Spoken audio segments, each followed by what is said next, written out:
আজকে বাজে জামা পশ্চিম এই বুথে আমাদের একটা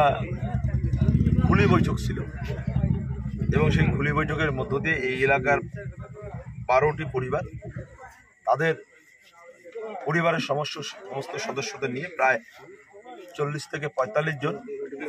বিজেপি কর্মী বা কেউ ফরওয়ার্ড ব্লকের কর্মী ছিল। আজকে তারা বিরোধী দল ত্যাগ করে তৃণমূল কংগ্রেসে আজকে সামিল হলেন। বিশেষ করে বলবো যে এরা প্রতিনিয়ত যে খবর পাচ্ছে যে ভিন রাজ্যগুলোতে বিজেপি শাসিত রাজ্যে যেভাবে বাঙালিদের উপর অত্যাচার হচ্ছে, বাংলা ভাষীদের উপর অত্যাচার, বাংলা ভাষার উপর অত্যাচার হচ্ছে, তার প্রতিবাদে এবং মমতা ব্যানার্জির উন্নয়নকে দেখে আজকে তারা তৃণমূল কংগ্রেসে সামিল হলে আমরা নাজিরহাটে ইতিমধ্যে বেশ কিছু পরিবারকে আমরা তৃণমূল কংগ্রেসে যোগদান করিয়েছি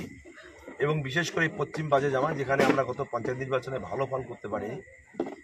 সেই বুথে আমরা আজকে এই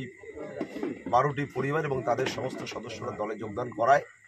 আশা করা যায় আগামী দিনে আমাদের এই বুথ সাংগঠনিক দিক থেকে অত্যন্ত শক্তিশালী হবে এবং বিজেপি প্রায় নিশ্চিহ্ন হয়ে যাবে।